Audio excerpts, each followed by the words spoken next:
Hi guys, welcome to Beyond Knowledge. I just thought of doing a short video on the difference between a recruitment and talent acquisition. Recruitment is a word that is getting outdated these days. Companies say that, maybe before 5-6 years I've heard companies saying that we are looking for somebody who can do recruitment well, who can close our open positions. Now it's been coined with a different word called talent acquisition. So what is the difference between recruitment and talent acquisition? A few things that I've jotted down here I would like to share with you.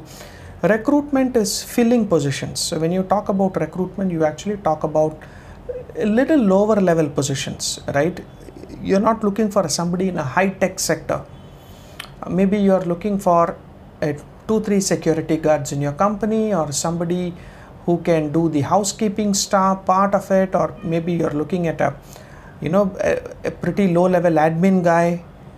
He needs to have experience in maybe managing pantry, the office, ensure that the air conditions are switched on, the generator is switched off, those kind of a basic stuff.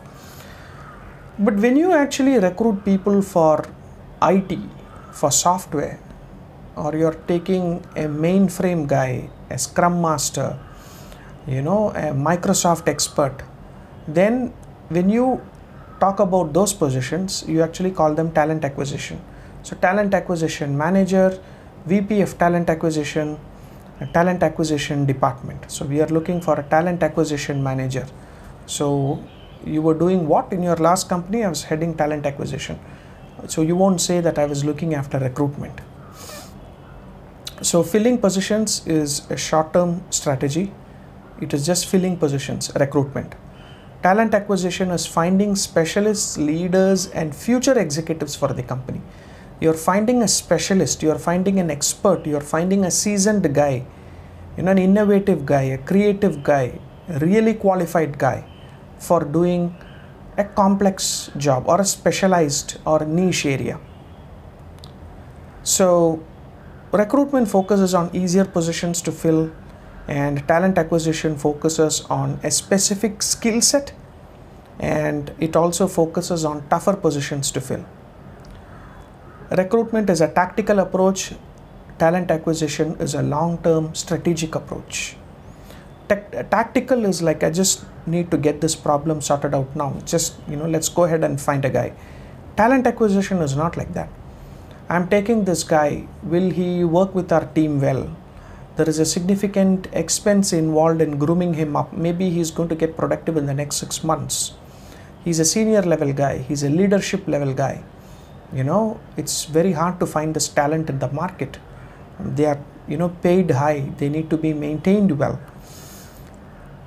So that's talent acquisition. You think about his future in the company. Will he grow in the next 2 years within the company?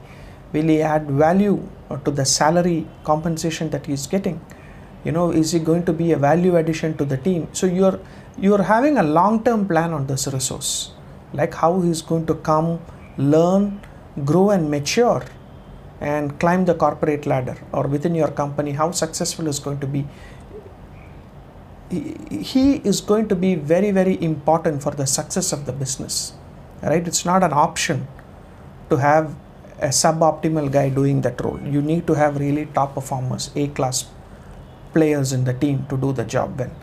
And that's what talent acquisition needs to focus about. When you talk about talent acquisition, you talk about technology, leadership, niche skills required for the organization. And recruitment is lower level positions.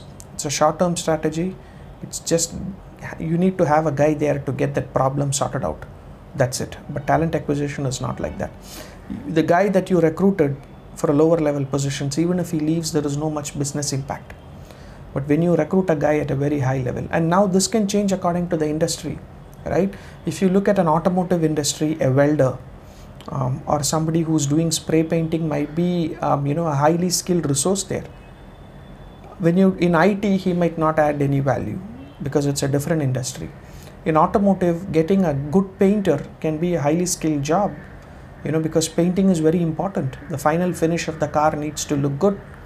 So painting is important in automotive industry. In IT, you're talking about somebody who has done his engineering, somebody who's working on a technology where it's very hard to find people doing that job. They are highly paid. They need to come on board and perform well. There is no option, and it affects business if they don't perform. They are highly paid, and the management has got a lot of expectations on them.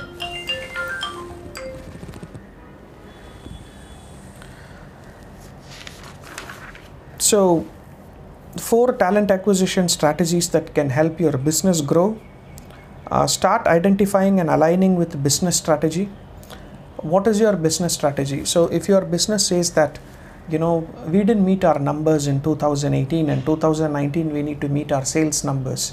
We need to increase the number of salespeople joining our company. Then the recruitment team says, okay, now priority is going to be given to recruitment, right? Because the company needs salespeople, otherwise they are not going to meet the sales numbers. So the recruitment team has to align their strategies with the corporate objectives of that particular year, right? So we are going to give more focus on recruitment because we need to find people within the first quarter. Now, how you reward employees is going to change. You need to keep the sales employees motivated, so you need to work on something that is going to motivate sales employees. Maybe you revise the incentive plan. You're going to bring a spot bonus, or a top performer gets an opportunity to spend maybe 1 week abroad with his spouse in a great location. You're going to reward him. So everything needs to change to that. Based on the corporate objectives, the HR objectives need to get aligned. The referral bonus for salespeople is going to be higher compared to other positions. Because the need of the hour is to close sales positions, and everybody's focus is going to change towards that. We are going to align, we are going to bring recruitment now more closer to sales recruitment. We are going to bring HR, we are going to bring employee engagement, reward and recognition. You are going to move everything closer to what the business requires.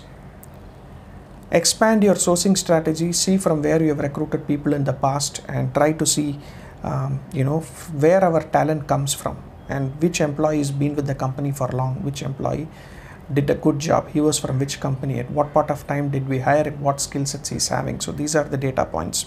Focus on employer branding. There is no point in just posting jobs on LinkedIn and job sites and having all your sourcing and recruiting people work from morning till evening, get me people. And if you are looking for people from big companies that have a great brand name, you need them in your company. Let's say yours is a tier 3 company and you are looking for people from a tier 1 company.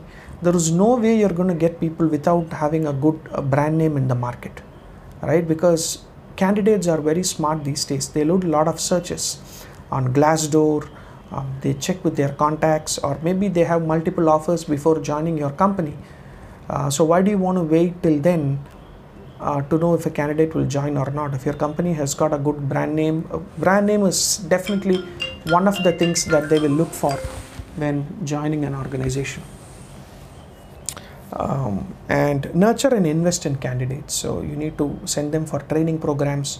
You need to help with learning and development and all those stuff. So that's the reason you need to focus on nurturing and investing.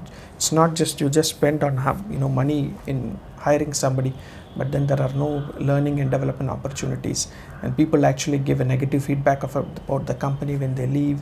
And this is definitely going to impact, especially in countries like India, where there is a big war for talent, where we poach people from our competitors. From other companies. People have multiple offers. There is a joining period of 3 months. The risk is very high compared to some of the European and American countries in hiring people, because you can't wait for 3 months and finally come to know that this person is not going to join us. At the same time, you need to focus on pre-candidate engagement. An interview is a formal setting where you ask specific questions to the candidate. I would not say that it is an environment where the candidate is going to be extremely free in talking to you and clarifying his doubts, because most of the doubts are across different areas in his career. like what percentage of hike he would be getting, what is the performance appraisal policy within the company, is there automatic promotion, is there time and grade promotion, what is the company's plan to invest on people, do people do companies send people on expatriate assignments, do they get an opportunity to go and work in a different country with different culture, work in headquarters, and let's say he's like 28, 29. I'm typically talking about an Indian scenario where somebody is getting married, they have children, and they have an apartment, they have an installment mortgage that they need to pay. So the question of why they need to join your company becomes even more important, because the need for the money is more right now. Security is very, very important at this time. Psychological premium, no matter you have a great salary, you have great benefits, but then if they don't have job security, peace of mind, they are not going to be in that job. It's like you married a very beautiful woman in the world, and then you're having frequent quarrels with him, or you have a security feeling, that's going to end up in divorce. I'm just giving an example. Maybe that's not the right one in this situation, but I'm just saying, right, if you don't have peace of mind, you cannot continue that relationship for long. So if an employee is not having peace of mind, security, they are not going to continue in that role. They'll be looking out for opportunities outside. So start by defining and aligning with business strategy, expand your sourcing strategies, focus on employer branding. Employer branding is very, very important. Work with your marketing team on improving your employer brand, and nurture and invest in candidates. Thank you very much for watching this video. I'll come back with another video in HR sometime this week. Stay tuned. If you like my channel, click the subscribe button. Thank you. Bye.